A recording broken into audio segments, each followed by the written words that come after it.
नमस्कार दोस्तों, आइए आज सुनते हैं श्री शरद चंद्र चट्टोपाध्याय जी द्वारा रचित एक प्रसिद्ध उपन्यास चरित्रहीन का अगला अध्याय।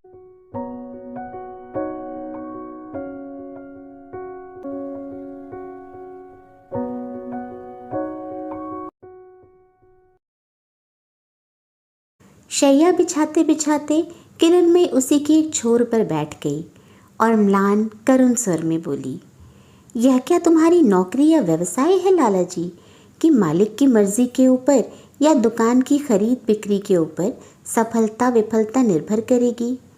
यह तो अपने कलेजे का धन है लाला जी। बाहरी लोगों की शक्ति क्या है कि इसे विफल करे? कहकर थोड़ी देर के लिए आंखें बंद कर ली।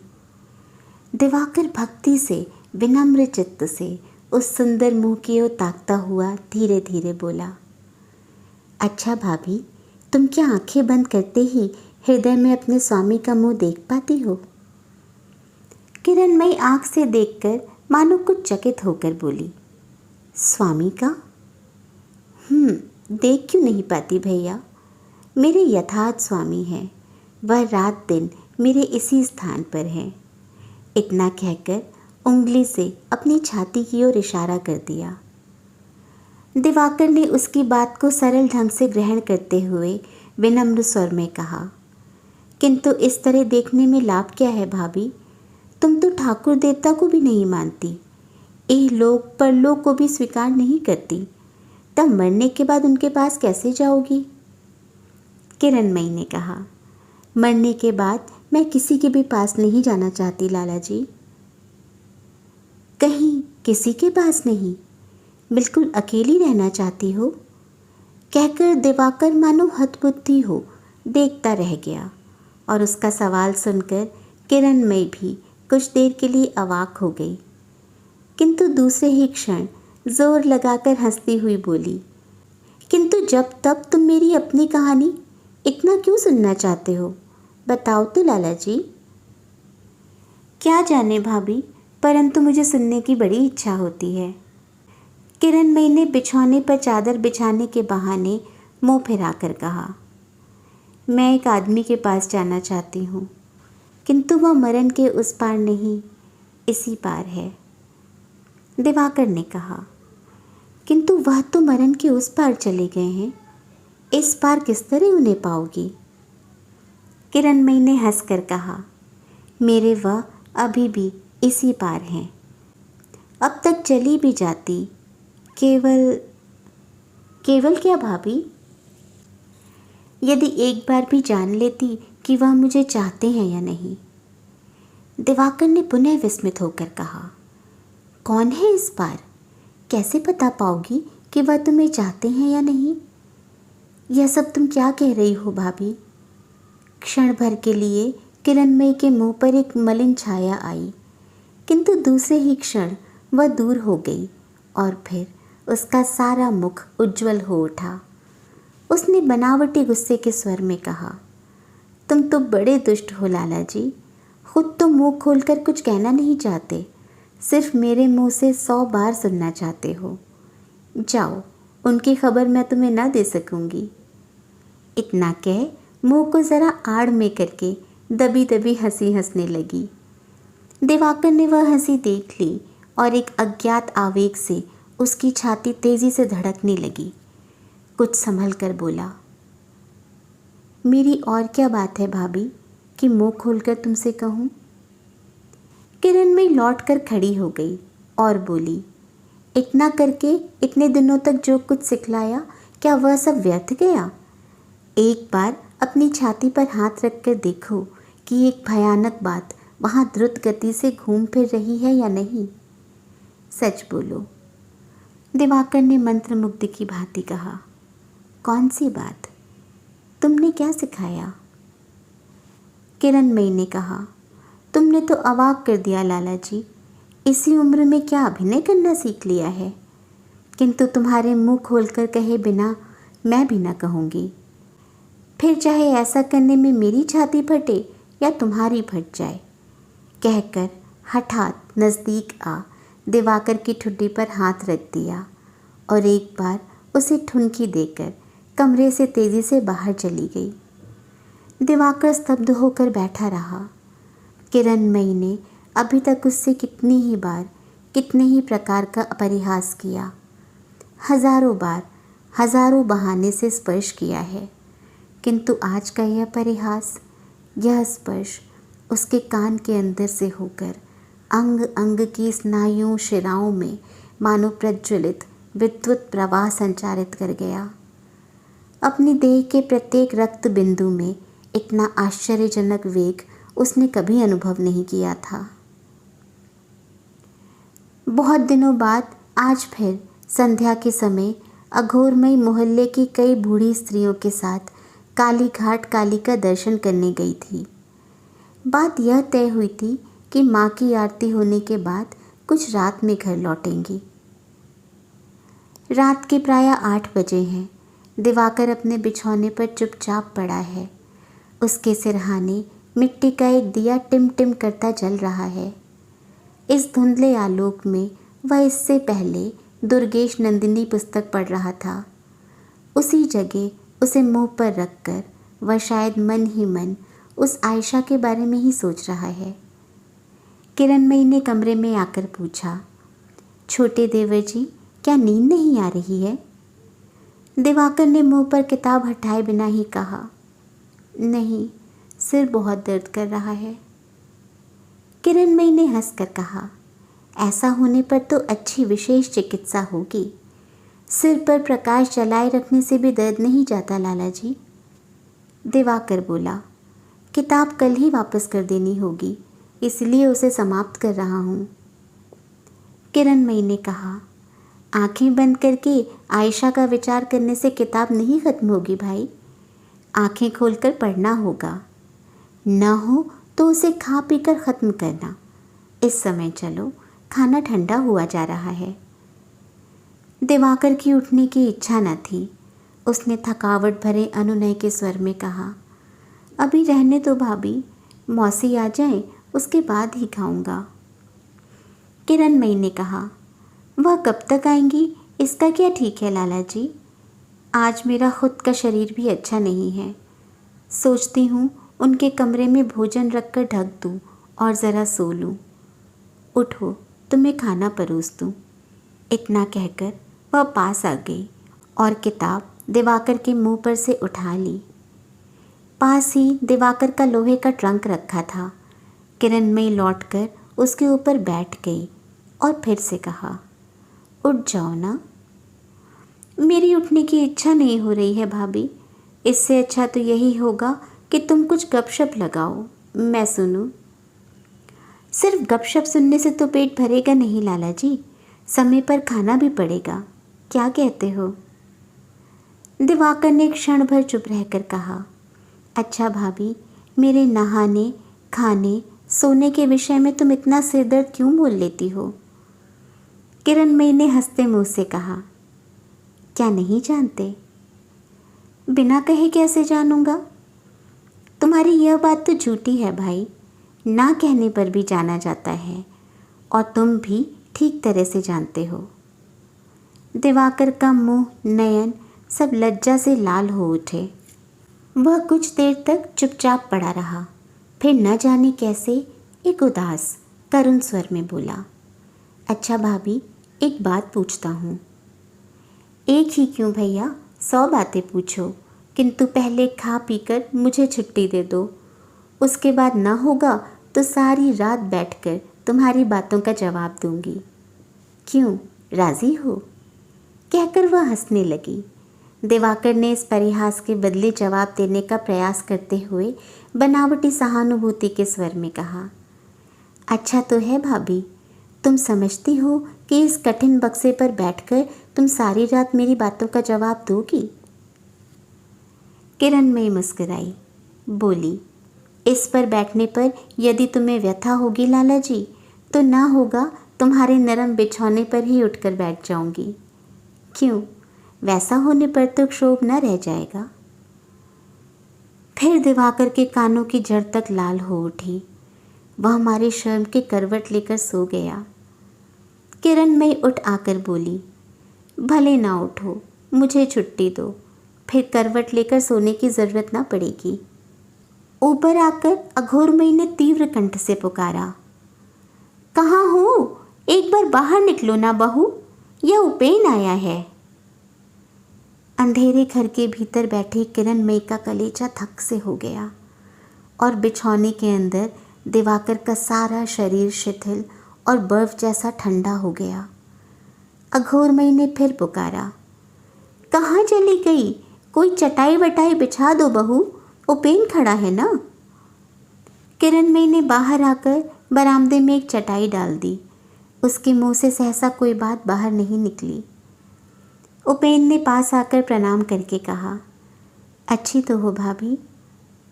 किरणमयी ने अपने को संभाल लिया, सिर हिलाकर बोली, हाँ, तुम कैसे हो देवर जी? बहू तो अच्छी है।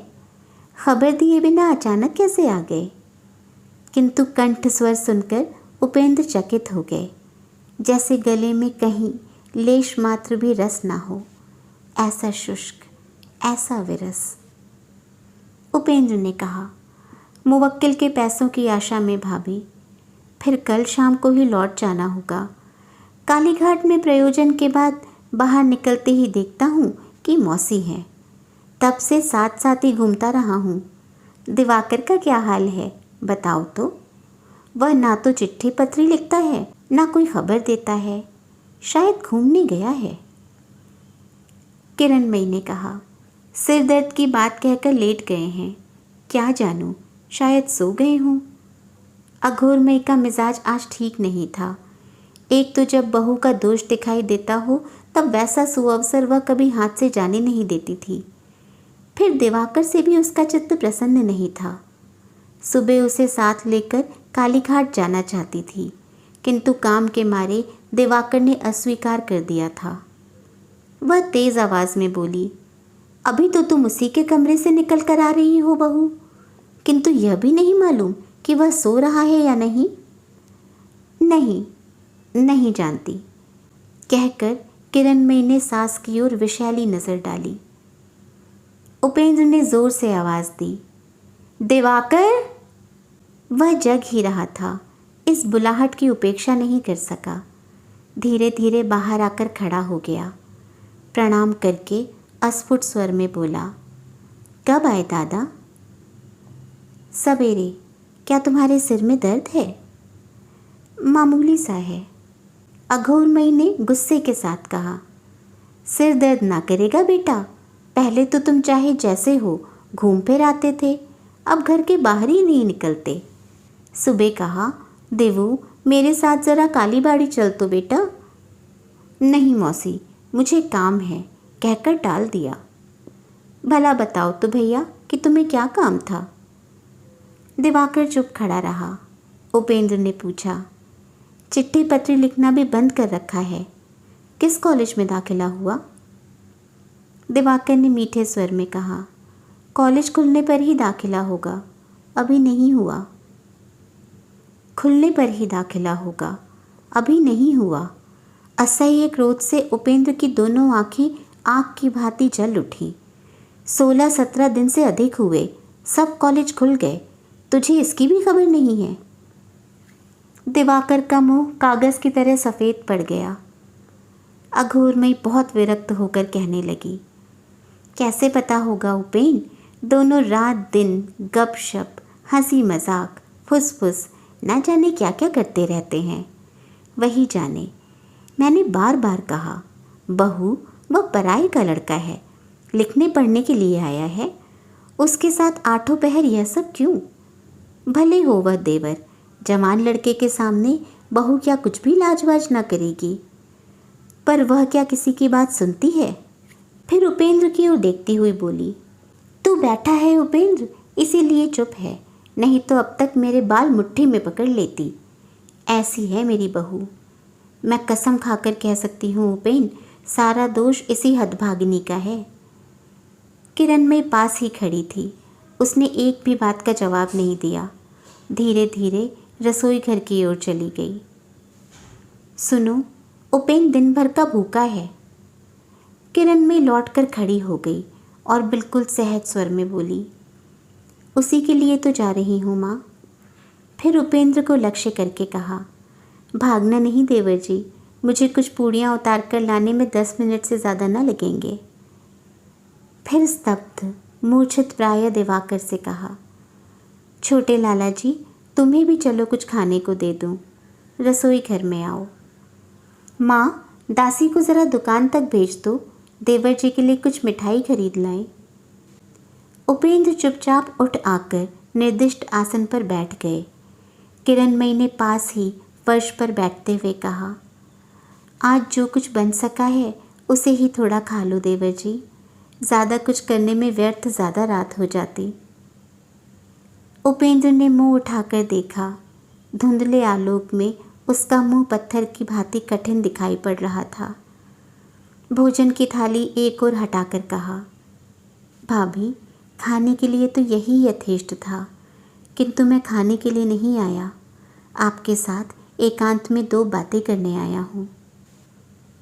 किरणमयी ने कहा, मेरा बड़ा भाग्य है, किंतु खाओगे क्यों नहीं?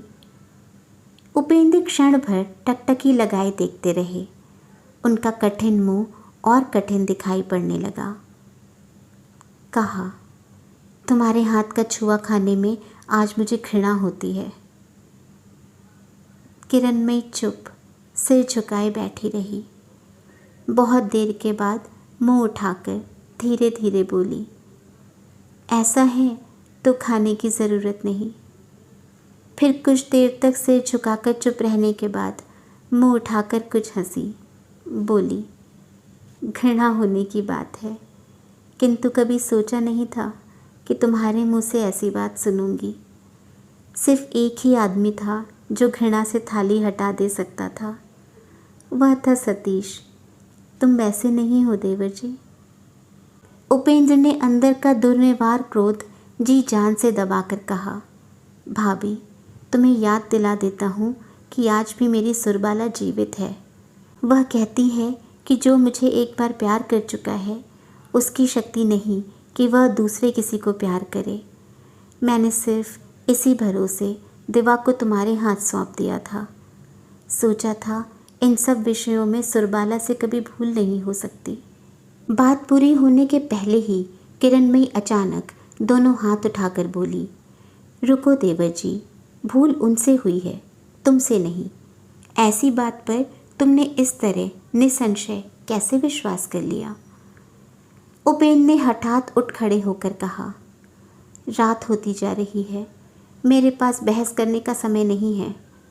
मैं आपको पहचानता हूँ, किंतु इस बात को अच्छी तरह से समझ रखना कि शुभ भाव से आप किसी को प्यार कर ही नहीं सकती। वह शक्ति ही आप में नहीं है, केवल सर्वनाश ही कर सकेंगी। छी छी, अंत में दिवा को ही। घृणा से उनका गला रुंध गया, किंतु सामने ताकने पर देखा कि किरणमयी का सारा मुंह इस तरह बदरंग हो गया है मानो किसी ने उसकी छाती में एकाएक गोली मार दी हो।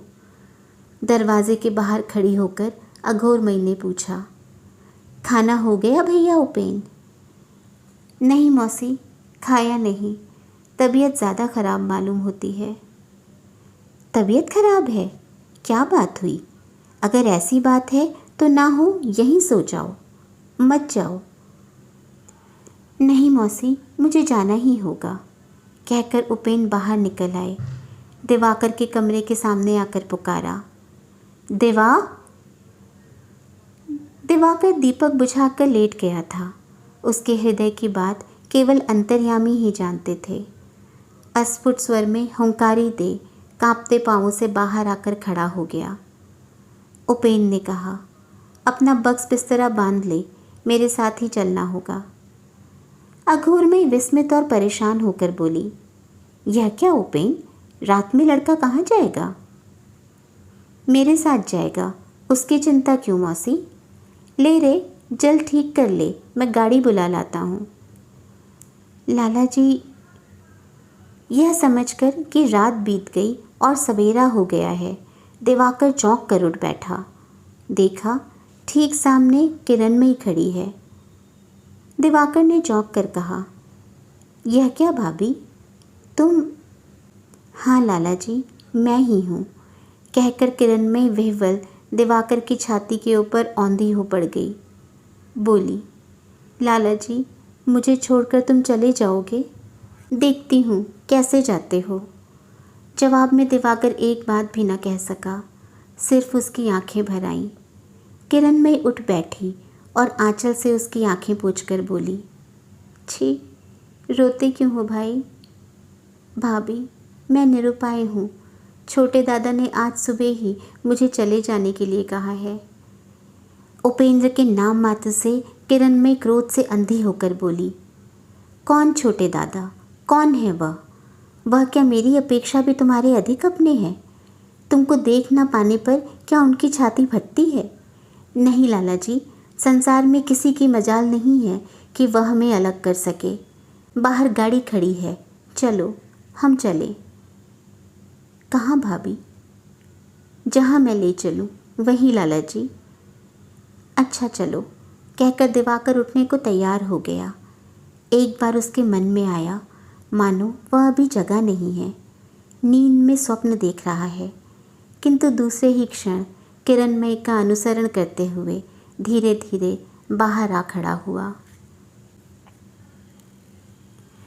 भृंगी जैसे पतंग को अपने पास खींच लाता है, उसी तरह किरणमयी ने मानो किसी दुर्निवार जादू मंत्र से अर्धचेतन विमूढ़ चित्त अभागे दिवाकर को जहाज़ के घाट पर लाकर खड़ा कर दिया और टिकट खरीदकर अराकान बर्मा जाने वाले यात्री जहाज़ पर चढ़ गई। इस जहाज़ पर भीड़ नहीं थी, इसलिए जहाज़ के अधिकारियों ने उन्हें पति पत्नी समझ एक केबिन में जगह दे दी। इस स्थान पर किरणमयी को बैठाकर दिवाकर डेक पर एकांत में रेलिंग पकड़े चुपचाप खड़ा हो गया। धीरे धीरे डेक पर से यात्रियों की भीड़ छट गई। कुलियों का शोरगुल बंद हो गया। लंगर उठाने का कर्कश शब्द सुन जहाज़ के अगले भाग की तरह दिवाकर की छाती के भीतर भी कपकपी होने लगी। थोड़ी ही देर में जहाज़ भागीरथी की धारा के बीच आ गया और अकूल समुद्र में जाने के लिए धीरे धीरे चाल बढ़ाने लगा। जब ठीक समझ में आ गया कि जहाज़ चल पड़ा है, तब दिवाकर की दोनों आँखों में पानी भर आया। उसने दोनों हाथों की हथेलियों से जोर के साथ दबाकर किसी तरह उठते हुए रोने को रोका और लाज बचाई। उस समय तक पूर्व दिशा का आकाश अरुण सूर्य की आभा से लाल हो चला था और तब भी उसके निसंशय उपेंद्र दादा ज्योतिष साहब के घर में शैया त्याग करके उठे नहीं थे।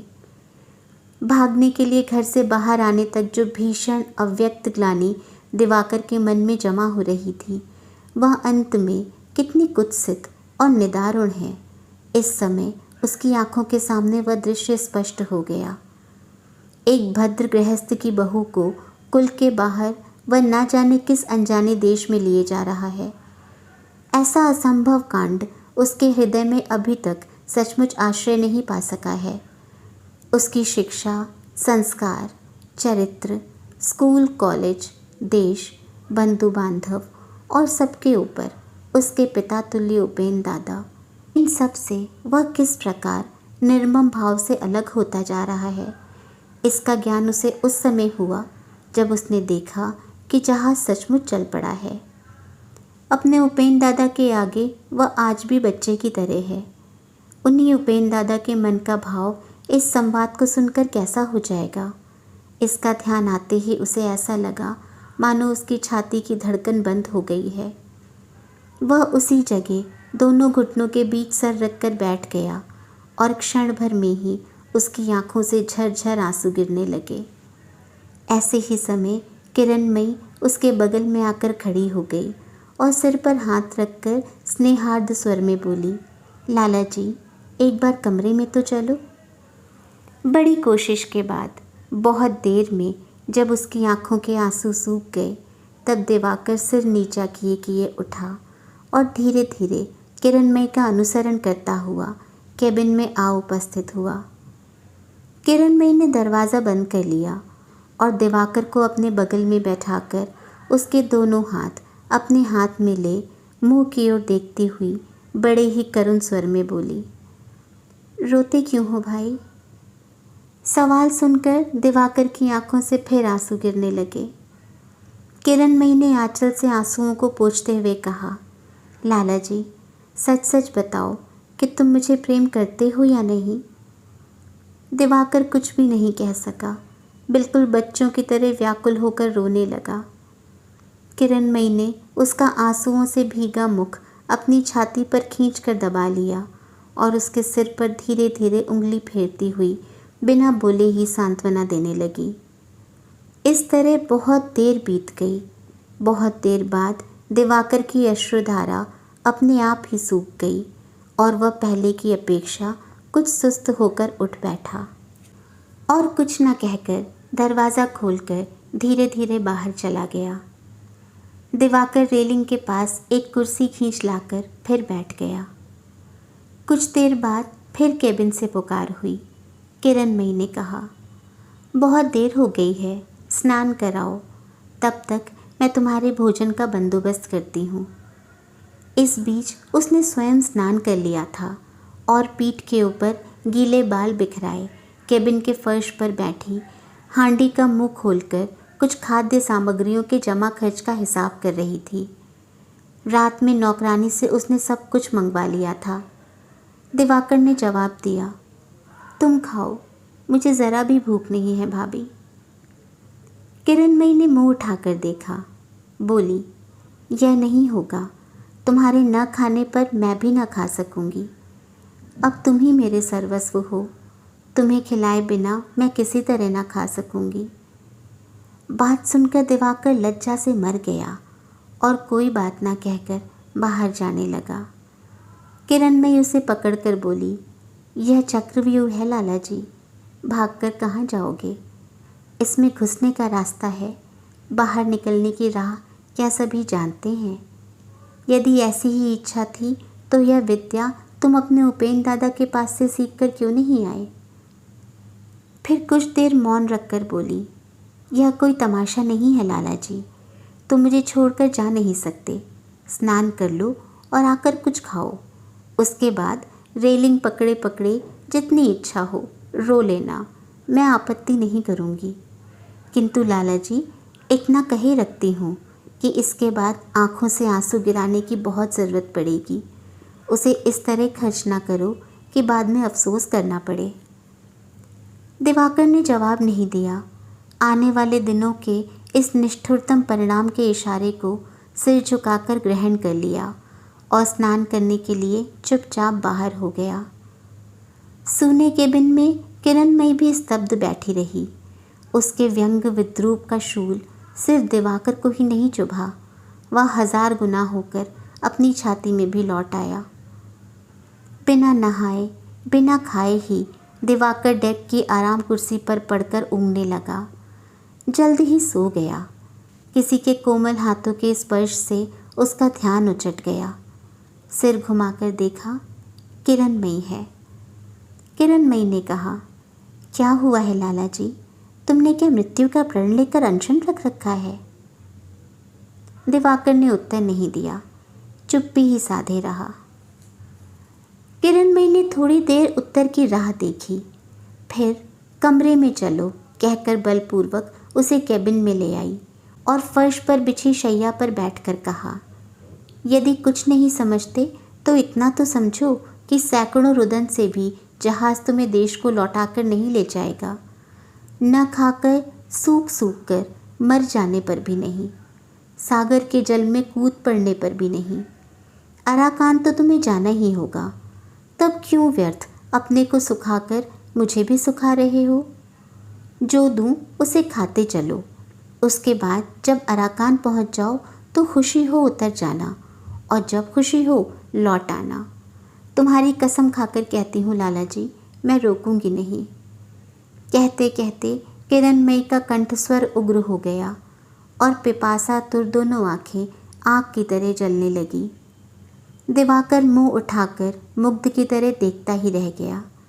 आज इतने दिनों बाद उसके मन में आया जैसे पर्दे की ओट की सच्ची वस्तु के उसने एकाएक दर्शन पा लिए हों। किरणमयी की सुंदर आँखों की वासना दीप्त भूखी दृष्टि में और जो कुछ भी हो उसमें उसके लिए एक कण भी प्रेम नहीं है। फिर भी उसने कुछ कहा नहीं। चुपचाप नज़र झुकाकर उठी हुई दोनों हथेलियों में मुंह छिपा लिया और पत्थर की तरह बैठा रहा। क्षण भर बाद ही किरणमयी उठ गई और एक हांडी के अंदर से थोड़ी मिठाई निकालकर तश्तरी में ले आई। फिर दिवाकर के सामने घुटनों के बल बैठ गई। अब एक हाथ से उसका मुंह पकड़कर एक एक करके मिठाई उसमें डालने लगी। इस तरह सब खिलाने के बाद उसने न जाने क्या सोचा कि एकाएक दिवाकर के गीले होंठ को चूमकर खिलखिला पड़ी। इस विषाक्त चुंबन और इस निष्ठुर हंसी को दिवाकर ने अपनी सारी शक्ति लगाकर किसी तरह सहन कर लिया। किंतु जब रात में एक ही शैया पर सोने का आयोजन होने लगा तब वह किसी तरह भी स्थिर न रह सका। खड़े होकर कहा, यह नहीं होगा भाभी, यह मैं किसी तरह ना कर सकूँगा। मुझे छोड़ दो, मैं जहाँ भी होऊंगा बाहर कहीं पड़ा रहूँगा, किंतु तुम्हारे यह हुक्म पालने के लिए मैं कमरे में रात नहीं काट पाऊँगा, किसी तरह नहीं। किरणमयी उस समय बिछौना बिछा रही थी। उसने सिर घुमाकर देखा। दिवाकर ने फिर दृढ़ स्वर में कहा, यह किसी तरह नहीं होगा। किरणमयी ने पहले तो हंसने की चेष्टा की, किंतु हंसी आई नहीं। बोली, क्या नहीं होगा लाला जी, सोना। उसकी दोनों आंखें बाढ़ से घायल शेरनी की आंखों की तरह जल उठीं।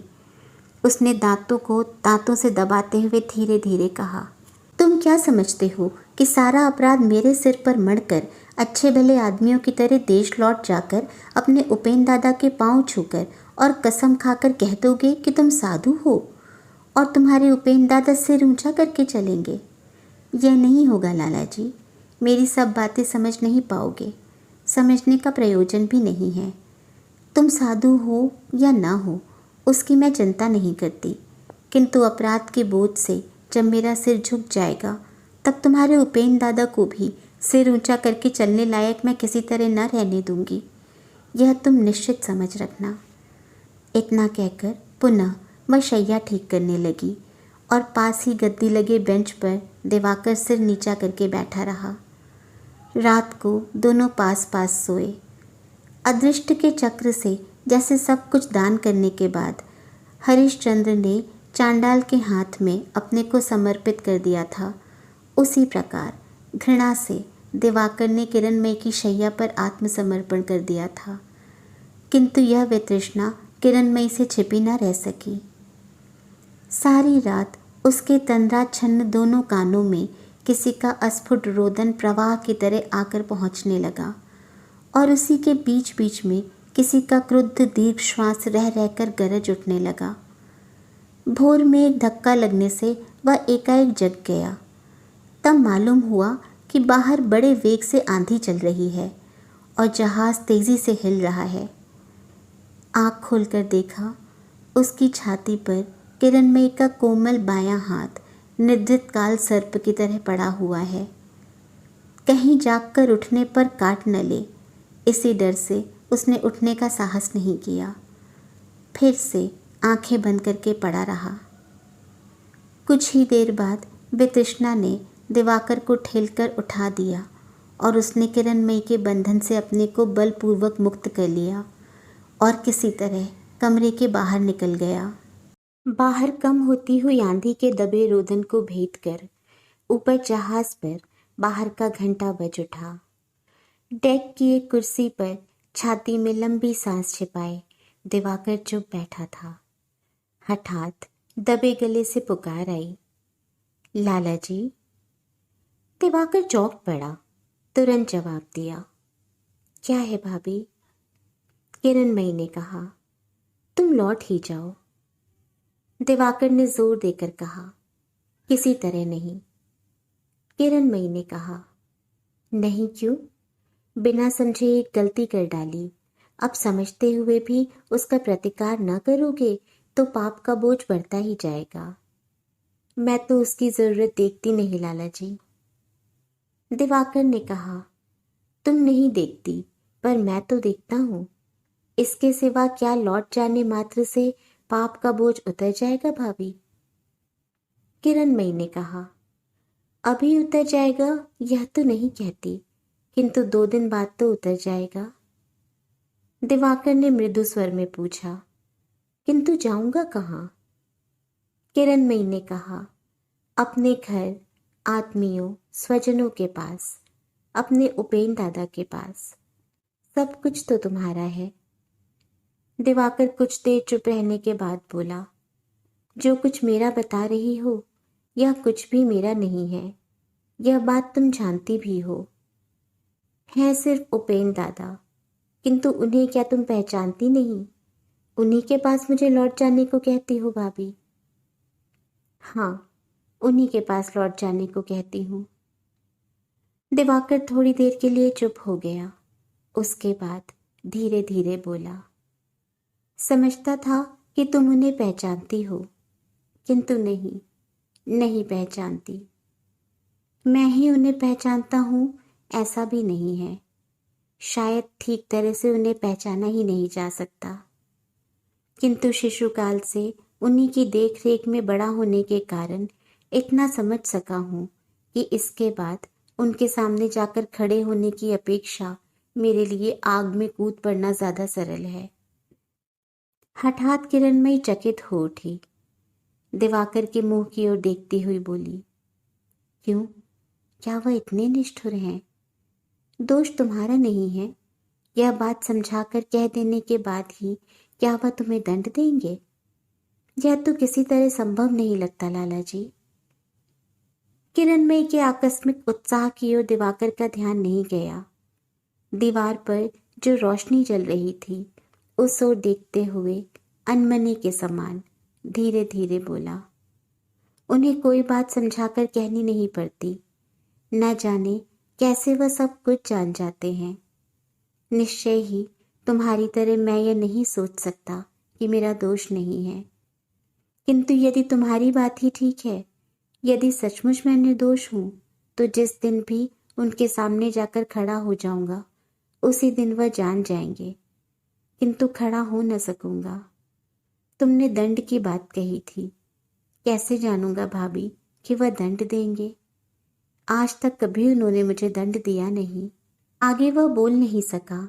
दोनों हथेलियों को आंखों के ऊपर दबाकर वह चुप हो गया। किरणमयी ने भी कुछ नहीं कहा। दोनों आंखें फैलाकर दिवाकर के मुंह की ओर देखती रही।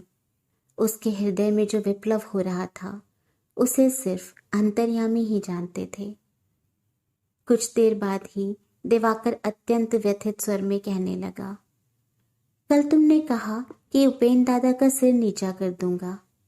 उस रात को तुम्हारी क्या बात थी? किसी गुस्से में तुमने यह बात कही थी। उसे अब भी मैं समझ नहीं पाता।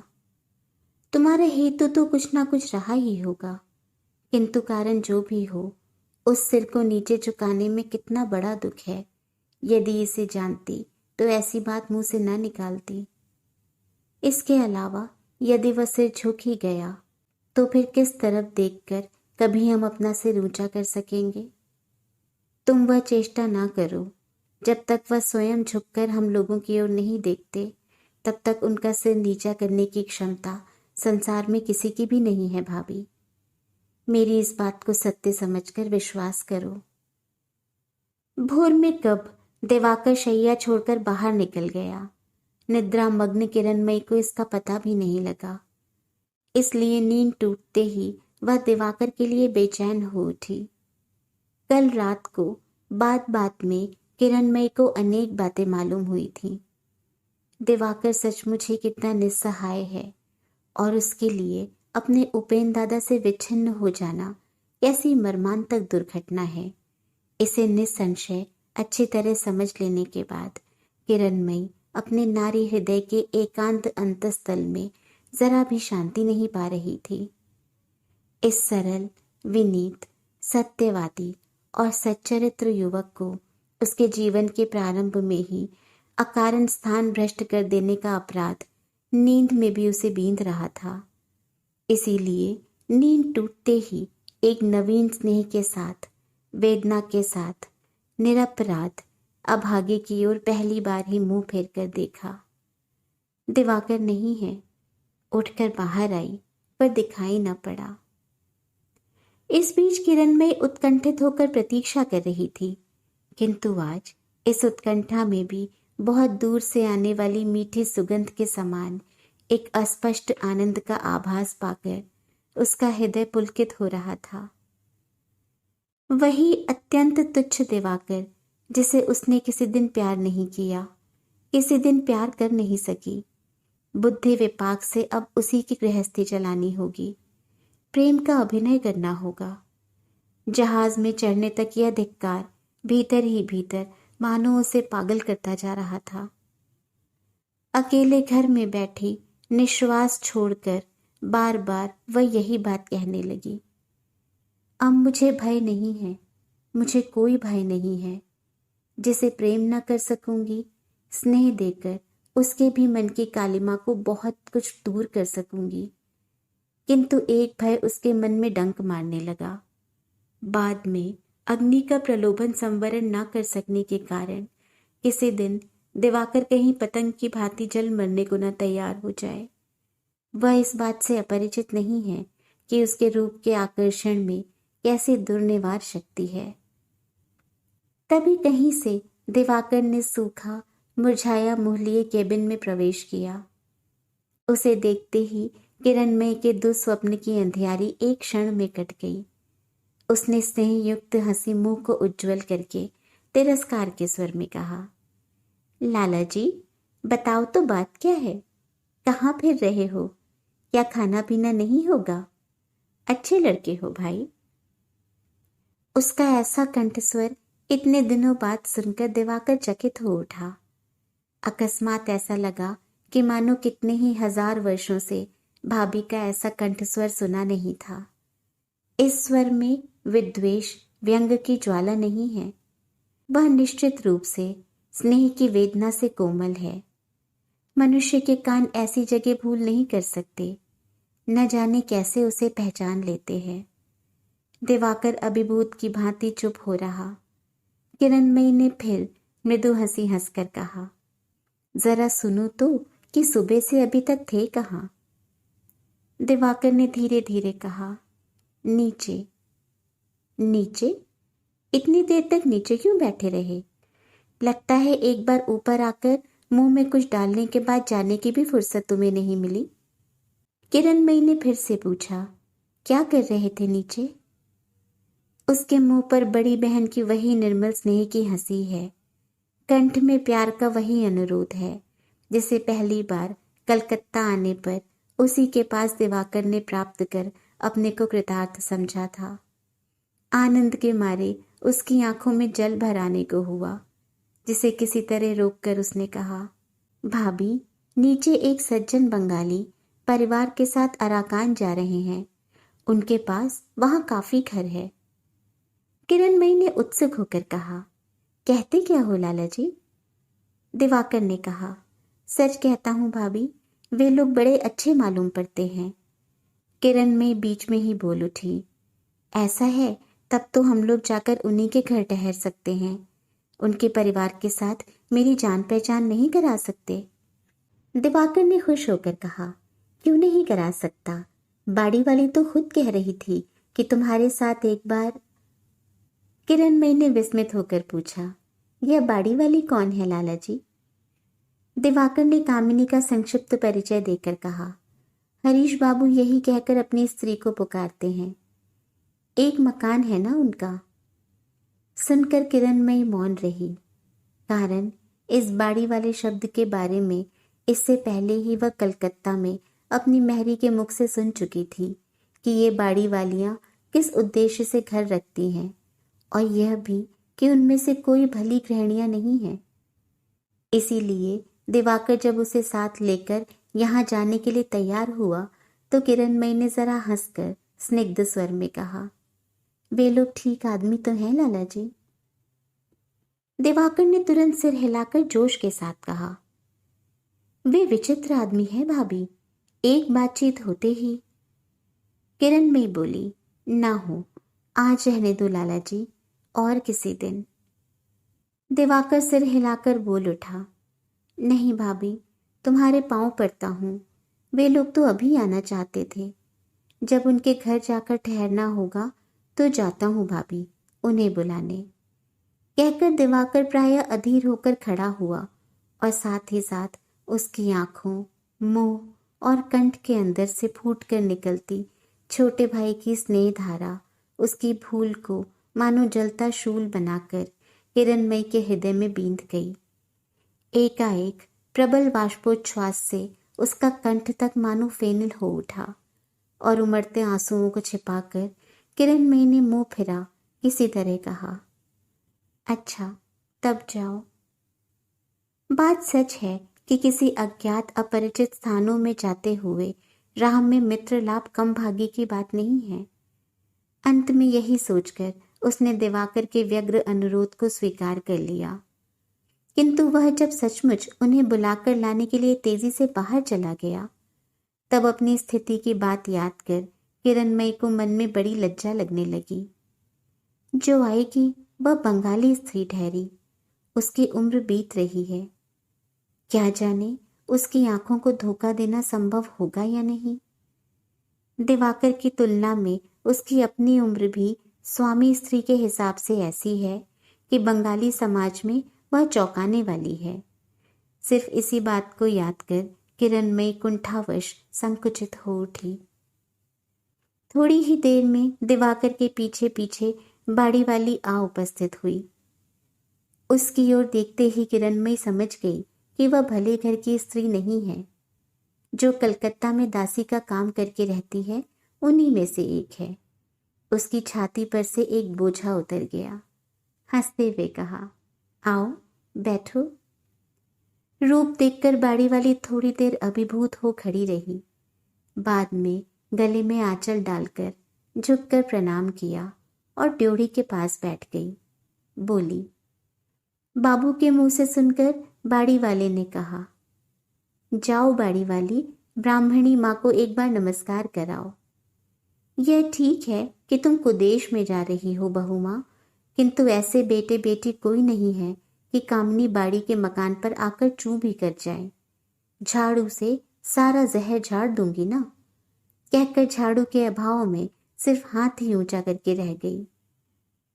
किरणमयी ने खुश होकर कहा, जी गई बेटी, नई जगह जाने में कितना भय लग रहा था, हम दोनों कितने सोच में थे। बाड़ी वाली ने कहा, भय क्या है माँ, मैं अराकान की एक मशहूर बाड़ी वाली हूँ। मेरा नाम लेने से यमराज भी रास्ता छोड़ देते हैं। चलो, मेरे यहाँ किसी तरह का कष्ट नहीं होगा। मेरे यहाँ का बंधा हुआ मकान भाड़ा है 5 रुपए, तुम लोग 4 ही रुपए देना। फिर बाबू के लिए नौकरी वोकरी की बात वहां चलकर देख लेंगे। और उसके लिए भी कोई चिंता न करो बहू माँ। मेरा बाड़ी वाला जाकर जिस साहब को पकड़ेगा वह क्या नहीं कर सकेगा। तुम्हारे माता पिता के आशीर्वाद से इसकी चिंता हम नहीं करते। इतना कहकर कामिनी ने होठों को फैलाकर गर्दन 2 बार दाहिने बाएं हिला दी। किरणमयी ने एक निश्वास छोड़कर कहा, भगवान तुम लोगों का भला करेंगे बेटी। हठात उसके मुंह की ओर मकान वाली ने एक तीव्र दृष्टि डालकर कहा, यह क्या बात है बहू माँ, तुमने सिर इस तरह धो लिया है कि मांग में सिंदूर का चिन्ह तक नहीं रहा। जरा डिबिया दो, माथे में सिंदूर लगा दो। किरणमयी इसके लिए पहले से ही प्रस्तुत थी।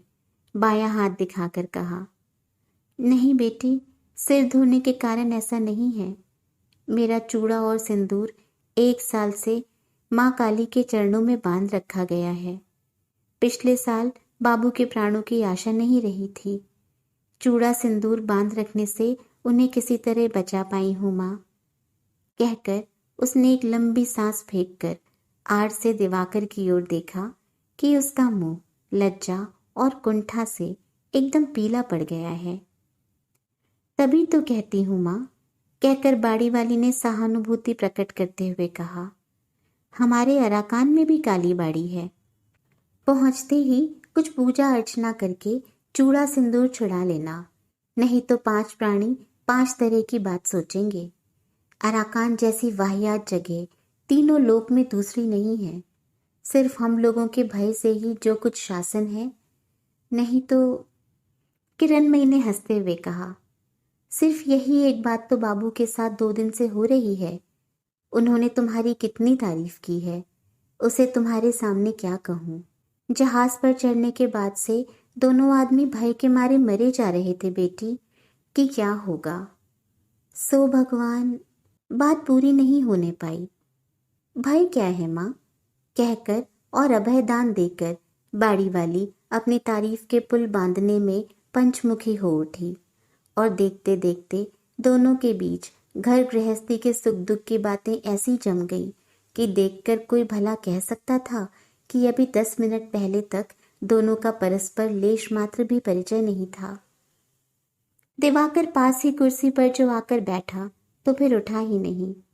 किरणमयी कितना झूठ किस रूप में बनाकर बिना किसी संकोच के कह सकती है। इसे सुनते सुनते वह मानो चेतना शून्य की तरह स्तब्ध हो गया था। अब इतनी देर बाद उठकर बाहर जाने का उपक्रम करने लगा। इसे देखकर किरणमयी बोल उठी, सारे दिन खाया नहीं, फिर बाहर चले। प्रत्युत्तर में दिवाकर ने जो कुछ कहा वह सुनाई तो नहीं पड़ा, पर समझ में आ गया। किरणमयी ने परेशान होकर कहा, नहीं नहीं, ऐसा नहीं होगा। तुम एक बार बाहर गए तो फिर शीघ्र लौटोगे नहीं, यह मैं खूब जानती हूँ। फिर बाड़ी वाले के मुंह की ओर देखकर हंसते हुए कहा, सास ससुर है नहीं, विवाह होने के बाद से हमेशा यही मेरी चिंता रहती है। खाने पीने के लिए मानो लड़ना पड़ता है बेटी। फिर जरा हंसकर बोली, मैं जाती हूँ, जोर जबरदस्ती करके खिलाऊंगी बाड़ी वाली। और कोई स्त्री होती तो उसे सिर्फ नैनों में जल भरकर उपवास ही करना पड़ता। घोर लज्जा से दिवाकर का सिर झुक गया। बाड़ी वाली ने हंसकर कहा, क्यों बाबू, दोनों विदेश में जाकर क्या इसी तरह घर गृहस्थी चलाओगे? मेरे घर में यह सब नहीं चलेगा बाबू। बहू माँ को मैं कष्ट ना होने दूंगी, यह कहे देती हूँ। फिर किरणमयी के मुंह की ओर देखकर हठात पूछ बैठी, हाँ बहू माँ, लगता है बाबू तुमसे कुछ ज्यादा बड़े नहीं हैं, समवयस्क से लगते हैं, है ना? किरणमयी ने तुरंत ही सिर हिलाकर हंसते हुए कहा, कुलीन का घर था ना बेटी, इतना ही मेरा भाग्य है कि मैं बड़ी नहीं हुई। प्रायः समवयस्क तो है ही। उनका जन्म वैशाख मास का है, मेरा जन्म आषाढ़ का है। बस मात्र 2 ही महीने की बड़ाई कोई बड़ाई है। बल्कि कितने ही लोग तो मुझे ही उम्र में बड़ी बताते हैं। मैयारी, कैसी लज्जा की बात है, कहकर किरणमयी दबी दबी हंसी हंसने लगी।